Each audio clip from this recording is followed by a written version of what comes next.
Good evening, everyone. My name is Connor Moran. I am the director of the Wisconsin Book Festival, and we are delighted to have Dick Wagner with us for the second volume in his history of gay culture in Wisconsin, coming out moving forward.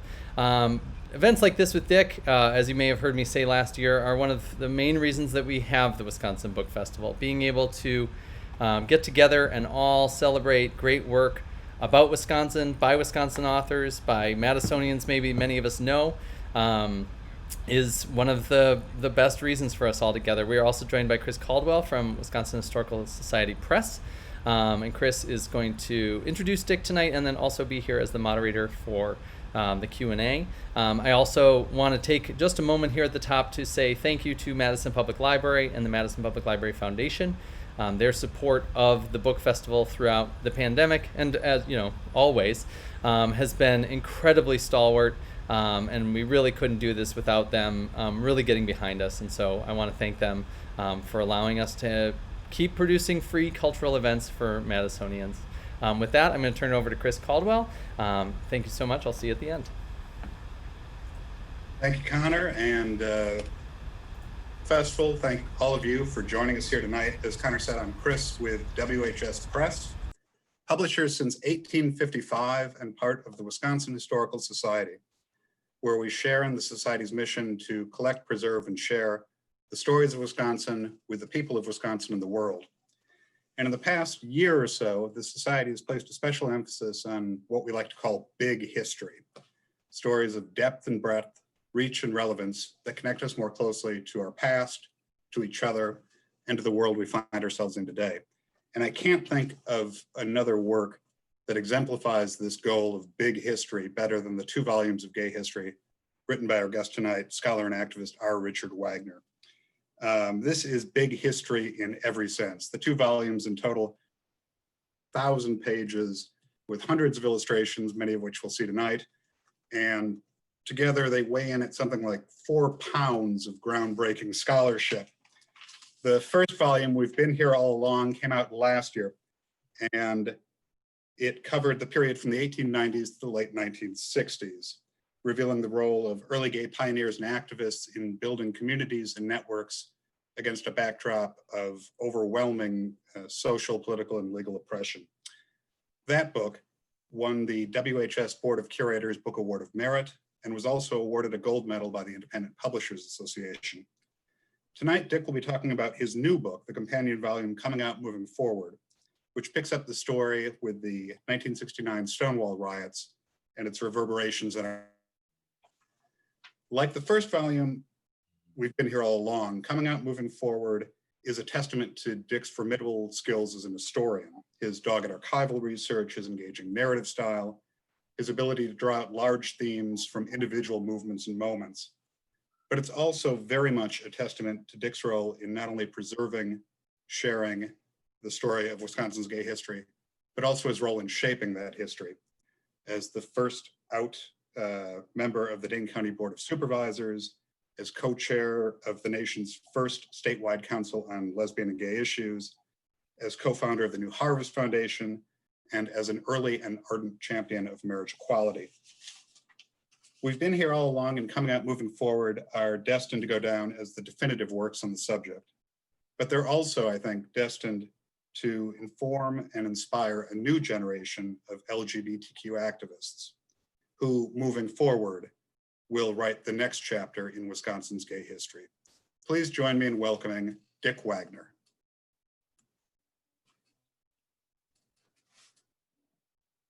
Thank you, Chris. I appreciate that introduction. And I appreciate all the attention the press has given to the 2 volumes that we've done. I've titled my talk tonight, The Wisconsin as the Gay Laboratory of Democracy. And that's because we were in a unique situation. And the concept of the Laboratory of Democracy goes back to the Progressive period. And Governor Bob La Follette. He was a good associate and friend of Lincoln Steffens, who was one of the muckrakers who talked about how some of the states were innovating in various ways. And for a state whose motto is forward, innovation was key to Wisconsin. So the first volume, which we've been here all along, did cover that period of repression when many people had to find ways to satisfy their sense of identity. They had to find friends and build support networks, and they did do that. There was a lot of liberation pre-Stonewall going on in Wisconsin. A couple of people who also in that period found their own sense of expression were Ted Pierce and Lorraine Hansberry. Ted became fairly clear about his identity in the 1930s, and actually he was around long enough into the 70s that he was active in some of the gay organizations that followed Stonewall. Lorraine Hansberry was on campus in the 40s, and she interacted with a number of other gay people in the theater circles. She would go on to become a member of the Daughters of Bilitis, the lesbian organization, and she would have some sense of that resistance to the oppression that was there by later being an active progressive. And that showed some of the intersectionality that occurred between the struggle for gay rights and civil rights as well. So part of that activism ends up with some pre-Stonewall events in Manitowoc in 1966, the car ferry showing Manitowoc, our familiar image of it, actually had the young Democrats in the state come out in favor of a sex plank that would have decriminalized homosexuality. You also had, right before Stonewall, in February of '69, Stonewall happens in June of '69, the Homophile League showing its head on the Madison campus, making certain demands for homosexuals. But the book really begins with Stonewall and how Stonewall stirred this Midwestern state. Stonewall, the definitive book on Stonewall is written by David Carter, who was actually an activist in this state in the 70s. And he showed, as well as others, that gay activism had a place in Madison. A whole number of gay men lived at this house on Gilman Street, which had a nickname, which they didn't particularly like, but which that's actually fairly commonly known as Fag Manor. And there were a lot of activists who were there. And some of those activists brought their backgrounds of other activism in civil rights and anti-war movements. I myself had marched with Father Grappi for fair housing in Milwaukee and for welfare rights here in Madison. And all of this activism led to the beginnings of the Madison Alliance for Homosexual Equality at the St. Francis House, which then put out a whole series of posters to try and attract attention to gay liberation. The Mahey Group led to the Gay Center in Madison, and in 1971, the Gay Center held a Thanksgiving Day conference when the union was otherwise closed down, and invited gay activist groups from around the nation to come, mainly from the Midwest they came.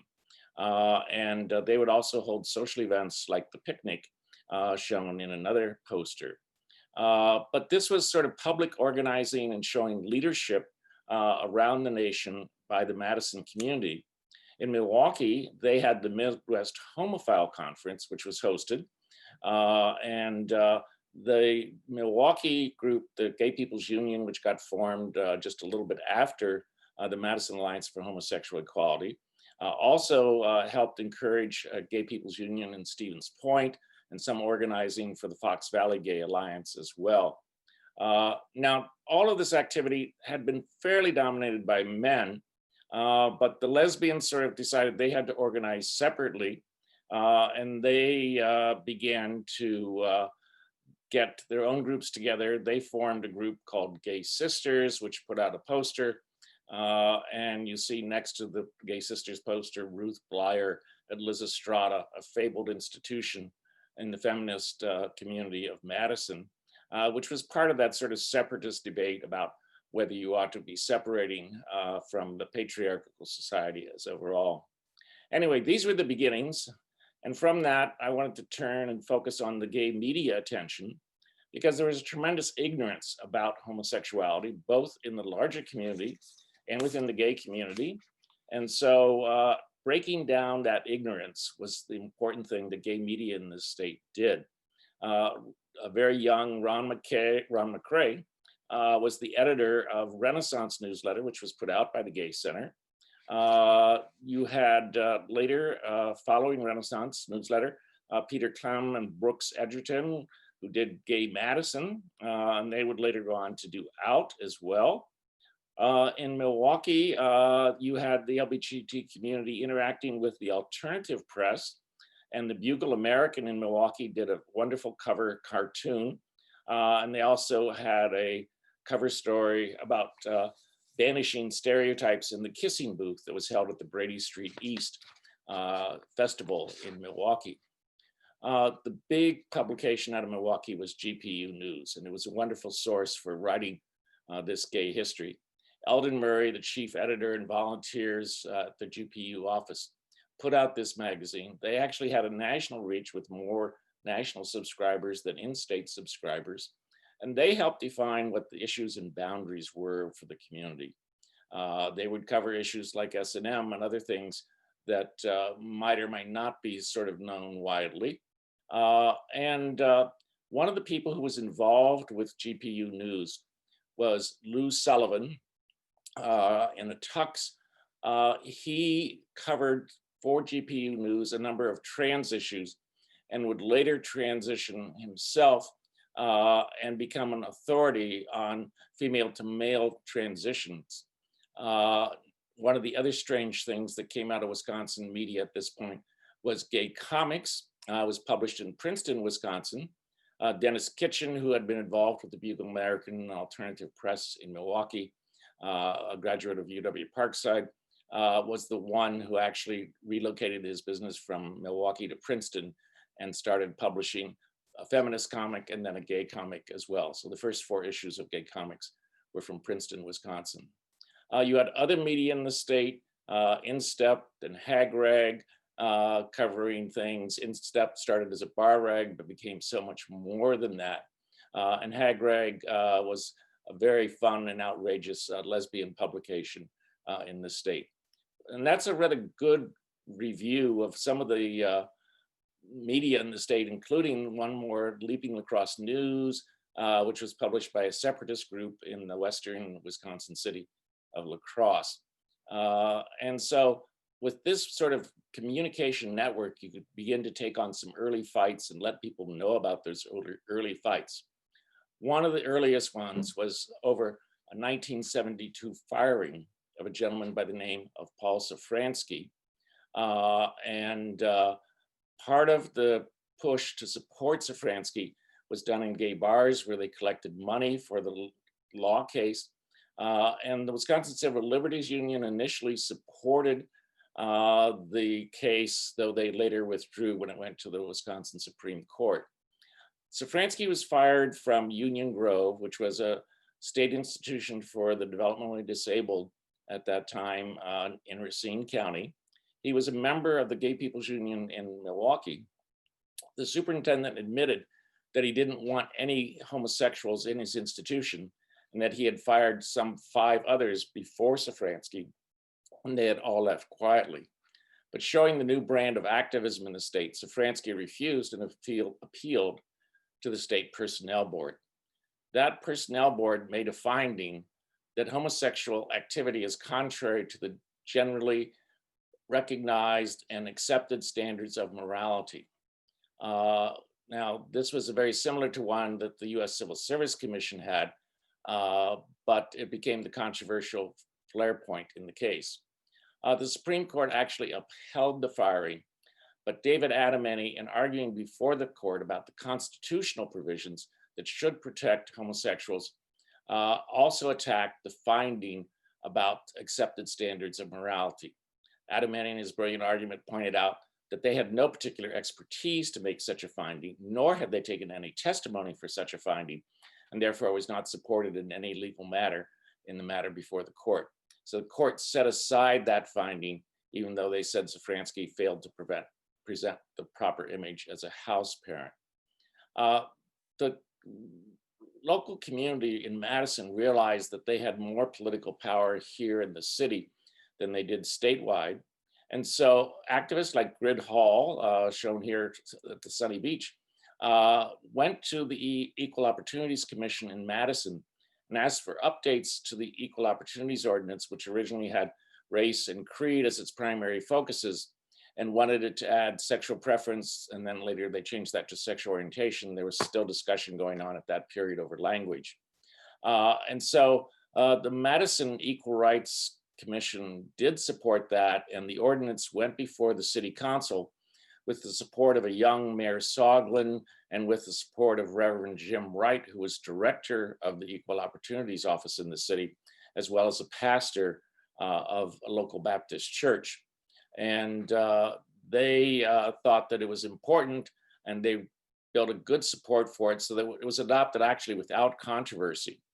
But after this ordinance had been adopted, there became attack on it and other like ordinances around the country, headlined by Anita Bryant, the orange juice queen of Florida. And so Madison organized to help stop the anti-Anita Bryant, or to support the anti-Anita Bryant efforts, with a big event in the Great Hall to support gay rights. One of the other things that came out of a fight in Madison over attempts to try and repeal Madison's Equal Opportunities Ordinance was the United got organized. Barbara Leitner was one of the chief activists there. And the cover of the United report had a saying from James Baldwin in a letter to Angela Davis, that if they take you in the morning, they will be coming for us that night. One of the people who brought all the, quote, party hardy crowd to the fight to preserve Madison's ordinance was Rodney Scheel, who organized the annual Magic Picnic in Brittingham Park, which became a large community event for a whole period of time. And so the community learned early on how to conduct its fights, how to get some victories. And then we would go on to the legislative accomplishments in Wisconsin, which were remarkable and not duplicated anywhere else in the nation in the 1980s. That strategy for legislative change was led by a prophet, Lloyd Barbie, and he had a young advocate who would follow him, David Clarenbach, both Democratic members of the Assembly. Barbie had been elected in 1966 and had introduced all kinds of bills repealing penalties against consenting adults activity.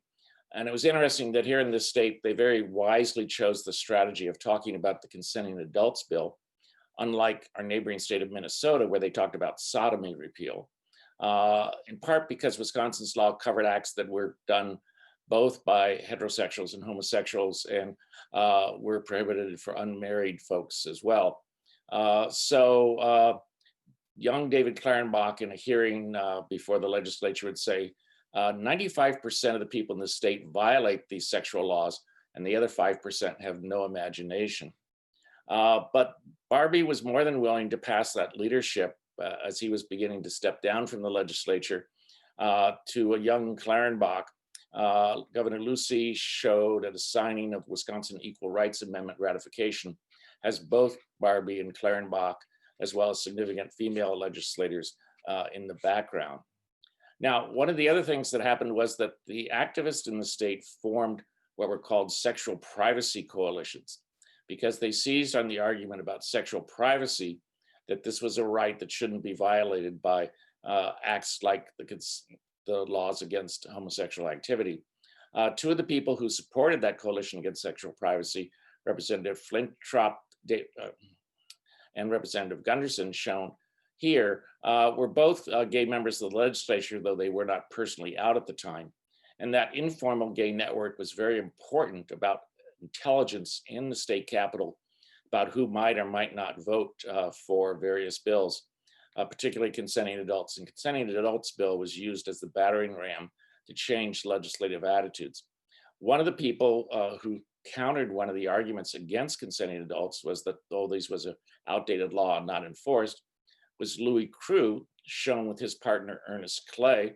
And Louis was a professor at the University of Wisconsin-Stevens Point. He did a survey of district attorneys in Wisconsin, and he did find that the district attorneys did want to enforce the law and had cases where they had actually done so. So while the consenting adults effort was going forward, the issue of gay rights popped up in a legislative session. And this would have more support in some ways than consenting adults. The consenting adults bill was gained support. It initially passed the Assembly in 1977 session.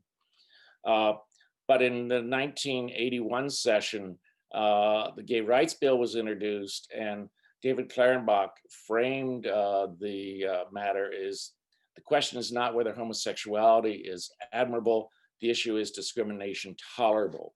And there was a lot of religious support for the non-discrimination bill from a whole chorus of religious bishops and leaders in the state, a few of which had supported the consenting adults bill. Some of that went back all the way to the Council on Religion and the Homosexual, which had been formed in Milwaukee right after Stonewall, which had helped change some of the religious attitudes on matters. With the passage of the gay rights bill, consenting adults bill followed quickly in the following session. And then the other remarkable things which you had is that after Governor Tony Earl signed the consenting adults bill, he also put provisions in for HIV confidentiality to his executive budget and protections for students for non-discrimination in their educational programming and in their schools. And then the last enactment in the 1980s was for Wisconsin hate crimes bill, which also included sexual orientation.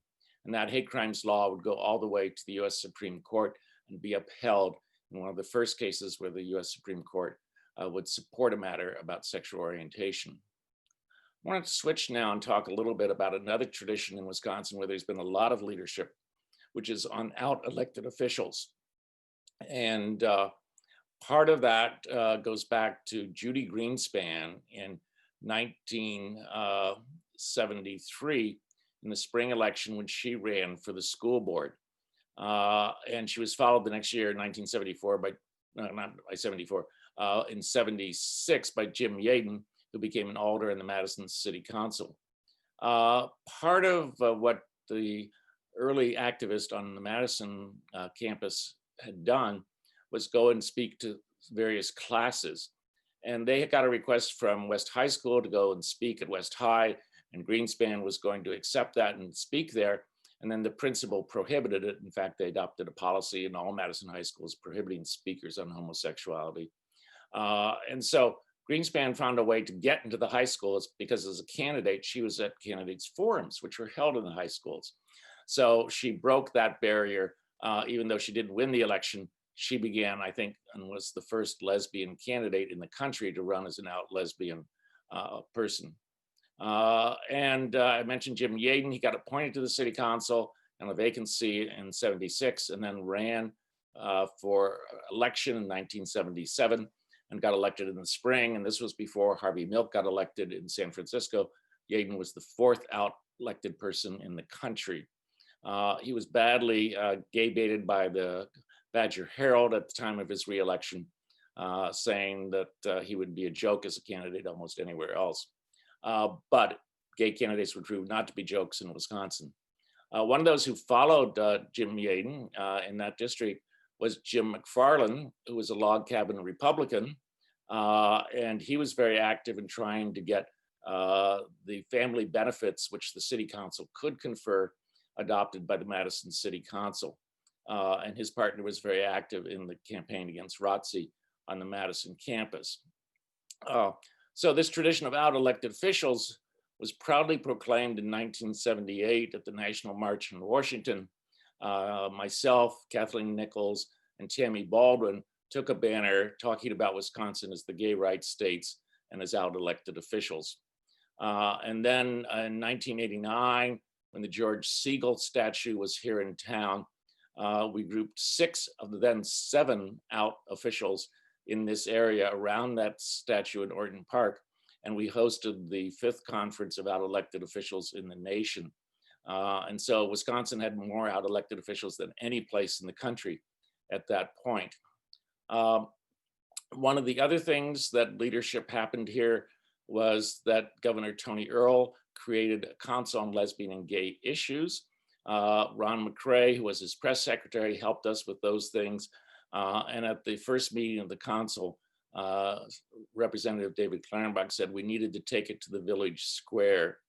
Earl Bricker was eventually appointed liaison by Governor Earl, and the council took meetings indeed around the state, as shown by this map. The leadership that Wisconsin was showing in the area of gay rights, this is again an example of the Laboratory of Democracy episode, was that Fran Tryon, who was the Equal Rights Administrator, went and spoke to the Michigan legislature. Earl Bricker was quoted in the New York Times when the New York City was considering a gay rights ordinance. And Leanna Ware, also the Equal Rights Division, went and spoke to the city of Denver when they were considering it about matters in Wisconsin and how enforcement had worked remarkably well. So those folks who had helped in that enforcement showed what national leadership could be.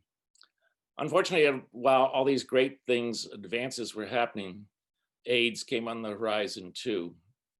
And national leadership was sorely lacking and lagging. President Reagan took a very long time before he would even mention the word AIDS. Meanwhile, Governor Earl showed leadership in the state when the president still had not done anything.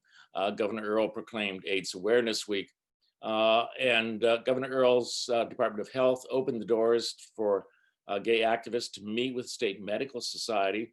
And the statement of the Wisconsin Medical Society talked about the fair kind of good treatment that it was expected by the medical community in this state, unlike the horror stories that were being perpetrated around the nation.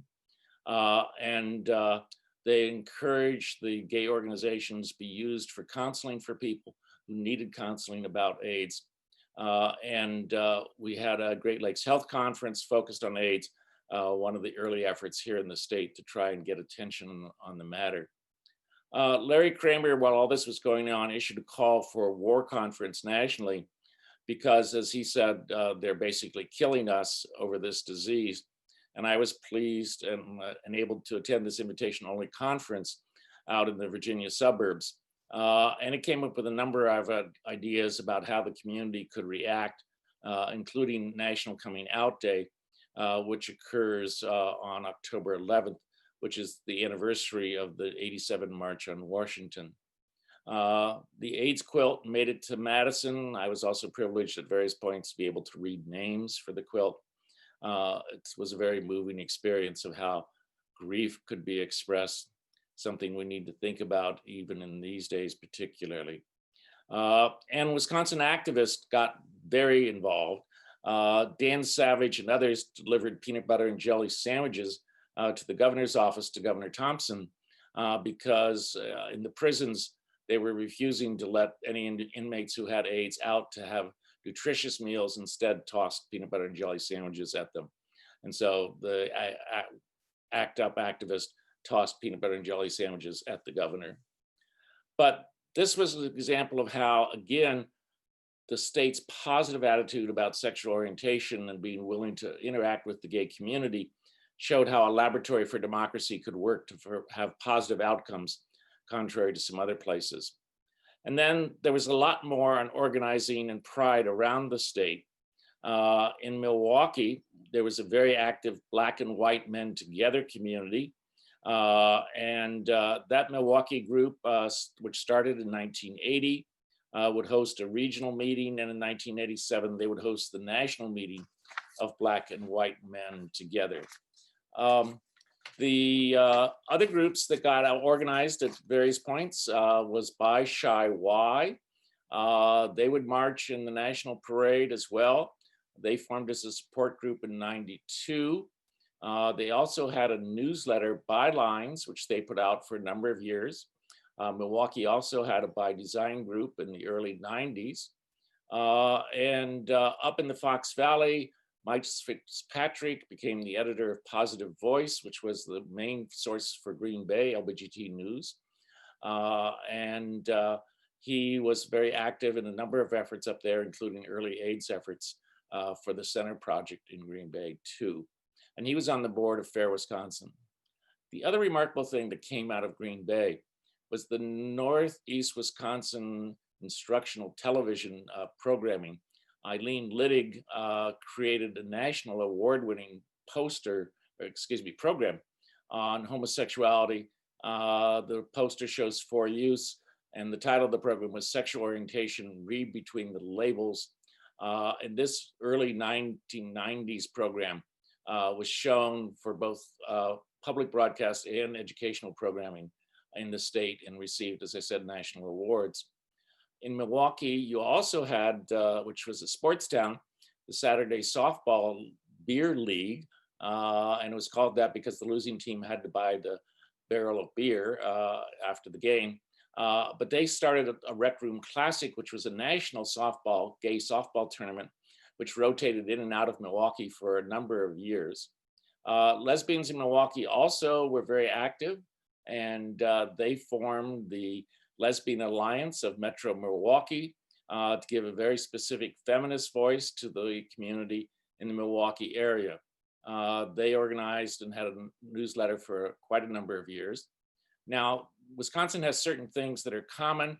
We think of bowling, Laverne and Shirley, and we think of motorcycles, Harley Davidson. Well, of course, there were gay bowlers and there were gay motorcycle clubs. So you wouldn't have had those groups in Wisconsin without those traditions, I think. Additionally, in rural Wisconsin, you began to get a lot of groups that would pop up. The Radical Fairies met up near Gordon, Wisconsin, in Douglas County. And in rural Ladysmith, you had Chalice Stream Dance Studio with Barry Lynn and Michael Doran, who were partners who created wonderful dances with fabrics and won various awards in the Eau Claire community for their great interpretation and education. You had activists like Tony Larson, who was so long involved. In the 1970s, he was testifying on the consenting adults in Racine. He would help lead the Pride Parade with his guitar and singing, and was very involved with the Unitarian Church, where he was a pastor, and with a National Unitarian Universalist LGBT support group. In Eau Claire, you had Bob Nolan, who was the first out professor on campus. A cartoon showed him with a gay t-shirt teaching. One of the deans had suggested perhaps he might like to live in the Twin Cities and commute to campus rather than live in Eau Claire. He was having none of that, and Eau Claire has blossomed to be a very gay-friendly kind of campus at this point.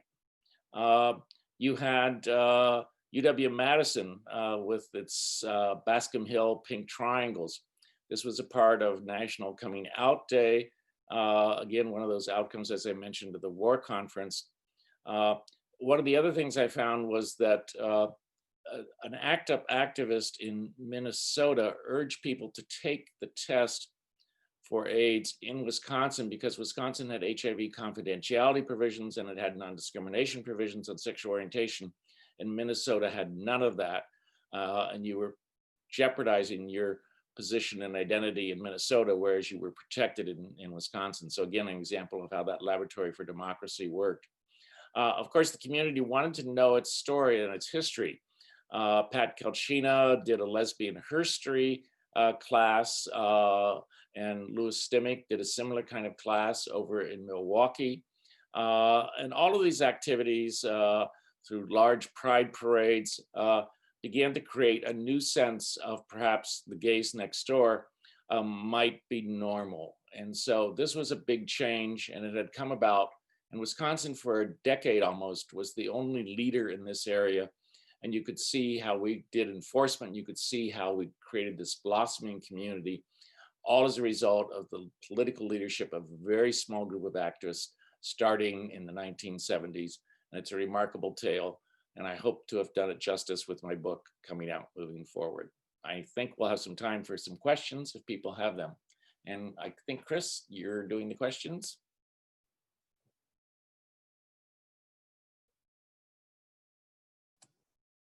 I am, yeah. So if you do have a question for Dick, you can type it down on the bottom of your screen. There should be a little quotation bubble with a question mark inside. And if you type it in there, I can relay it to Dick. We do have one so far. The consenting adults and gay rights bills were enacted just before AIDS. If they hadn't passed by the time they did, Could they have passed a few years later? It's unclear. One of the things that was important about both bills was that there was significant Republican support for both bills. They would not have passed with just Democrat votes because there were a fair number of conservative Democrats who were voting against both bills. And that legacy of progressive republicanism goes back to the La Follettes. And when young Bob La Follette, as a senator, went back into the Republican Party, though he lost the primary to Joe McCarthy, he still carried a lot of those progressives with him. They were still in the party. And in the early 1980s, they had a significant ability to vote their own consciences. In fact, the Republican Party had no position on gay rights till after the bill was passed. And then they came out as a party against it, which was opposed by some of the liberal Republican groups over in the Milwaukee area and the gay groups in the Milwaukee area. So it became one of the defining things between the parties, but it had not been that at the time of passage. And AIDS may have reflected that. It was also the changing political structure in the state. Excuse me. We have another one here. Why do you think Wisconsin was such a leader nationally on these issues? What elements of Wisconsin's political or cultural history made it ripe for these kinds of advances? Part of it was the openness of our politics here. You could run for alder or supervisor if you could get 20 signatures on a petition, and that got your name on the ballot. And if you had a few friends who could help organize you in small districts, you could get elected. And those traditions of small districts stem from sort of the New England settlement, which migrated across upstate New York, Michigan, and into Wisconsin. And so you had a lot of offices that were accessible to people. And so people who wanted to change things, including gay and lesbian people, could easily get on the ballot and win some of those races. And then they learned political skills and they were able to use those political skills. So I think that unique things. In New York, I know when I went to some of the early conferences for gay elected officials, they talked about how they had to work their way up through the West Side Democratic Club or this or that club before they could even begin to think about running for office. Whereas here, it was simple and open, and that uniqueness of our political system made it possible for some of these things to happen. Got one here. It says, you mentioned a few non-white folks in this presentation, but are there any other stories of queer communities of color in the book that didn't make it into tonight's slideshow? There are perhaps a few others. There are not as many resources in the archives as I would like on that. There are wonderful archives for Black and white men together. There's wonderful stories about young Black men in the Milwaukee area talking about their experiences in those archives about Black and white men together. The photo I showed had Bayard Rustin, who was a preeminent national gay activist, in the background. And there were certainly some gay Black activist in Madison. Ted Pierce was the one that I focused on that I mentioned, but there were others as well. And you have Ricardo Gonzalez, who is also a person of color, who was on the city council, and Hispanic in this case. So there was a lot of intersectionality, more, I think, than what we've been led to believe in the past. And I tried to point those out in the number of cases where they existed. Here's one. Why did all these LGBTQ plus publications fade away? It seems those faded as did tolerance for LGBTQ plus people, especially in areas outside Madison and Milwaukee. What has your research told you caused a shift since the 1970s? Well, the publications had a lot of turnover because they were all volunteer based. Nobody was being paid at those places. So it required a lot of people who were willing to put their lives on hold and throw their lives into the publication. And there were a remarkable number of those that were. The remarkable thing to me in looking at the gay media in this state, and I have a section too on electronic attempts, David Runyon being the most famous for a long running show, but Milwaukee had Tri-Cable as well, was that they claimed to be a statewide media, often case. And that was different than some other states. In part, this I think was also one of the keys to success here in the state. In Chicago, you would have had the Windy City Times, and it was a very good gay publication for Chicago, but it did nothing for downstate, which was about half the state. Similarly, you had a gay publication in the cities in Minnesota, but again, it was not a statewide publication. So the uniqueness of Wisconsin's gay media, and I think part of that is the tradition of state media, where you had major papers like the Milwaukee Journal, which was taken all around the state, and that sense of building a state community through its media was an important political ingredient as well for the successes in Wisconsin. But print media is having a hard time everywhere these days. And I'm not sure I'd agree that around the state, it's not true that gays and lesbians can find acceptance. You've had city councils in places like Manitowoc and Racine and other places pass gay supportive measures since the referendum on marriage equality, and that a lot of communities have done things to be more welcoming to the gay and lesbian people. There are PFLAG chapters around the state. There's a wonderful PFLAG chapter in Sheboygan that I uncovered some of its newsletters from. And they were very supportive of people who filed discrimination complaints and got settlements with the Equal Rights Division over the discrimination that they had experienced. And so there was a lot more going on around the state. You had Out Up North, which was in Ashland, Wisconsin. You had activity in Superior, Ripon and Rhinelander, and all kinds of places were encouraged by this new attitude in Wisconsin.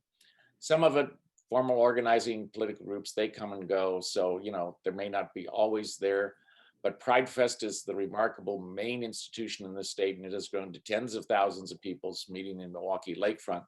But there are Pride festivals that are celebrated all around the state, in La Crosse and up in the Chippewa Valley, in Green Bay, and Stevens Point area. So I think a lot more is going on than perhaps some of us in Madison and Milwaukee like to give credit.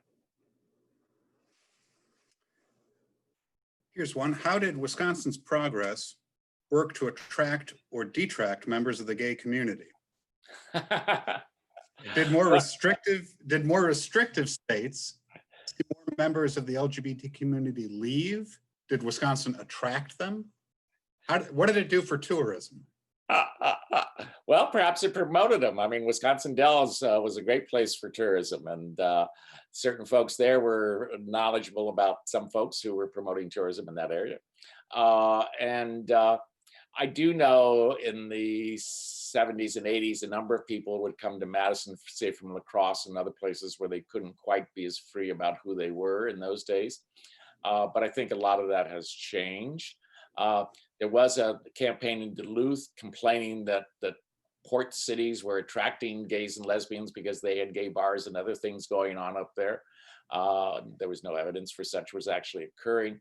So both Madison and Milwaukee rank very high in the equality ratings that are put out nationally, but a number of our campuses, Green Bay and Eau Claire, rank higher in some cases even than UW-Madison on favorability indexes for LGBT students. And so this has had a trend around the state that I think has been beneficial. Nobody's got real data on whether it's been attracting folks or not. Those kinds of data just don't exist. Here's one. Could you talk a bit more about the Council of Religion and Homosexuality and the significance of this group on the early years of advocacy? This questioner is particularly interested in the advocacy work of Wilbur Cain. Wilbur Cain was a remarkable Lutheran pastor. He was a Missouri Synod pastor, he, along with Eldon Murray and Donna Utke, were key figures in the Council on Religion and Homosexuality. And they began the real dialogue between a number of clergy and the gay community in the Milwaukee area. And it was very important. His leadership, he was basically the single-minded leader of it with support from those other folks.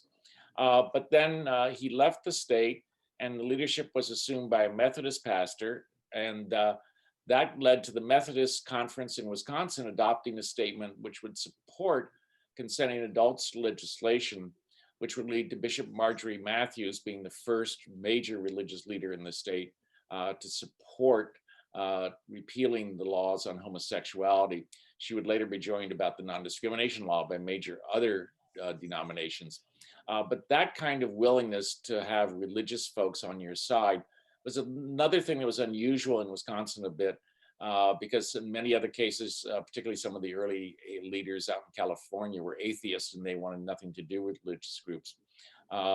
Whereas here it was realized that allies were very important. When the attempt was made to repeal the Madison Equal Rights Ordinance, a whole group of mainstream clergy adopted support for maintaining the ordinance, and that was a key factor in defeating the anti-Anita Bryant effort, or making the anti-Anita Bryant effort successful here in Wisconsin. So I give a lot of credit to Wilbur Kane in doing that. So there's a question here. Why did Wisconsin not pass the gay marriage referendum? I was very involved in that, and it was we thought very close from the polling, but in part, it had become a nationalized issue. And so any local sensibilities about it was not very successful. Working with Doris Hanson, I was able to get her to line up 4 Wisconsin governors against the bill, including Governor Dreyfus, Earl, Schreiber, and Lucy. But even that kind of big name endorsement didn't help win the battle.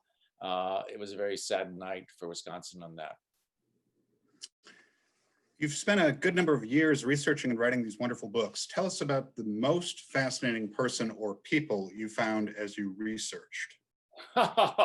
There's way too many on that. One of the things that I tried to do was to sort of delineate the sexual geography of Wisconsin in some ways. And one of the remarkable groups, I'll call them, that I found was the Trollops in Milwaukee, which were associated with one of the lesbian bars. And a fair amount of gay male sexuality becomes sort of in public view. But the Trollops were one of the sort of female groups that was sort of pushing for more freedom for the lesbian community than what you normally sort of covered. I think there's a question up here that I missed. Yeah. Will you be signing books anywhere in Madison? I think there is on the bottom of your screen, audience, a buy button that will take you to a room of one's own to purchase a copy of the new book. Dick, would you be available to sign copies? I'd be glad to sign copies if people, room has been closed as far as I know, so I can't be there to sign it. But if they want me to somehow arrange to sign some copies, and if you request it from them, I'm sure we'll try and work something out. Room, if you're out there, I'll be in touch and we'll figure out a way to get some copies of the new book at Room of One's Own. And I assume that maybe you could let me sign some that might be sold at is the museum store open on the square at this point or not? Not quite yet, no. Not quite yet. Okay, so then they're not available there. All right. I'll sign them on my doorstep too. And I think, do we have any other questions? Well, I had a question. You had mentioned earlier in talking about Safransky that the ACLU had joined in the suit, but then had pulled out at the Supreme Court stage, and right. Why they pulled out, and whether there was cooperation with tension between what the relationship with larger rights organizations, with gay activists and rights organizations in the early 70s, what those relationships were like. The ACLU nationally had begun sort of tentative support for gay cases. And they claimed that they had to withdraw from the Safransky case because they didn't have the financial resources to support it, which is why they passed the hat in gay bars to raise the money to actually print the briefs that were filed with the Supreme Court. I did speak to David Adamany about that case personally, and he said he thought that some in the Wisconsin Civil Liberties Union were a little afraid that Safransky might not make the best case to test it. He wore very slight makeup and he was known to sort of dance at a gay bar. So, maybe it wasn't the most sort of prim, upright gay person to test a case that went to the Supreme Court. But basically, David felt the case was deserving of the constitutional issues being aired, and he was very good in his brief in doing that. The brief filed against him basically was quoting Thomas Aquinas and John Calvin and other kinds of traditional moralists, and was not recognizing the change in the discussion about homosexuality that was occurring in national media, which he cited. He even cited Marcus Welby, MD, for having something about homosexuality. So, from a show from the past. Go Google that, guys. Robert Young. Here's one. What was cut from the book that you'd like to talk about here? Well, I had to cut 2 chapters. One was on academics and another was on authors, because Wisconsin had a lot of authors who started to write about homosexuality in various ways. Some were memoirs, some were fiction. There were 2 Mad volumes done about craziness in Madlands.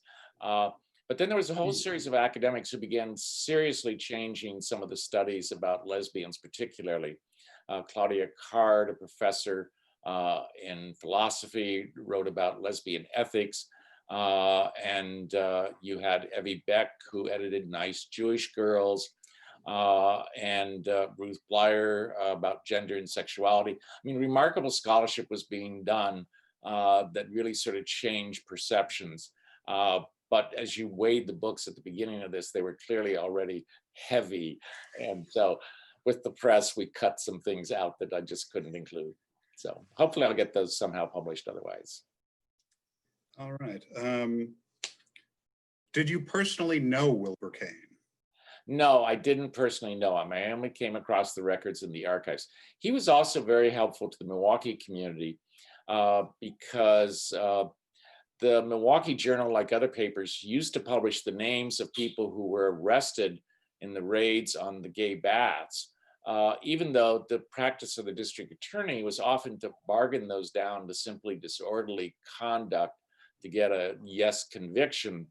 And so their names might be published for sexual perversion, even though the record would only show disorderly conduct.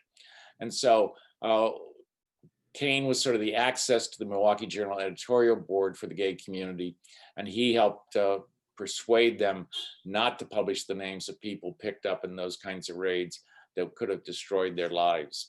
And so that was an important thing that he also did for the community. All right. And finally, our last question tonight. It seems like Wisconsin had a tremendous amount of LGBTQ plus media outlets. Were there more here than in other places around the country?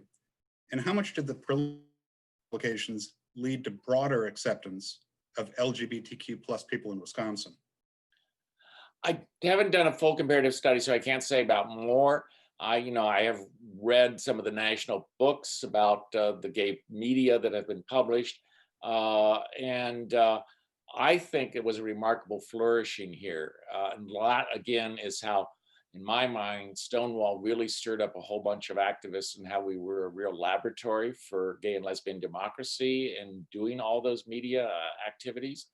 And they certainly encouraged folks in their communities. The Leaping Lacrosse News, which was the lesbian publication, would write up for 10 years its annual Tux Party, which they held at a lesbian bar in the area, in which there was a lot of speculation and gossip about the lesbian Tux Party that was going on in the La Crosse area. I did want to read just one follow-up to the Wilbur Cain, because I know you can't see the comments necessarily. Right. It says, Wilbur was my father, and I grew up remembering everything you have written and talked about. I so value your words. Oh, thanks. Thank you for those comments. And I'd like to thank everyone for joining us tonight. I'd like to thank Connor. Connor, are you coming up? Am I still on? Yes, I'd like to remind Chris. people that they can get the book at Room of One's Own at the... That's right. Yep, link there's a down green button below. at the bottom of your screen. And I'd just like Dick, Chris, I just uh, wanted to say thank you so much on behalf of the book festival and on behalf of all of us here tonight and all of us who are going to read this book. It was lovely, great to see the slides and great to hear from you, Chris. Great job with the Q&A. I appreciate it. And to all of you watching at home, we have a tremendous number of Wisconsin Book Festival events over the next 6 weeks, let's say. About 30 more events coming up. Next week we have Sarah Chase for her book On Corruption in America, and former Representative Katie Hill who was outed for a relationship with a staffer by her husband, and now has written a book about kind of what her next chapter is after having to resign from Congress. So some definite similarities to tonight's content with Representative Hill, and we hope you'll join us next week. Dick, Chris, thank you so very much, and I want to wish everybody a pleasant evening. Thanks. Thanks so much for being here.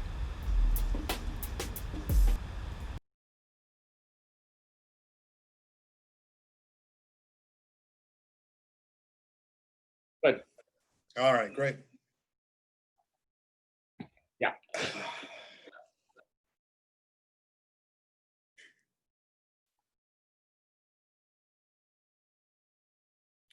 Very good. So I couldn't see it on I have the app on a tablet.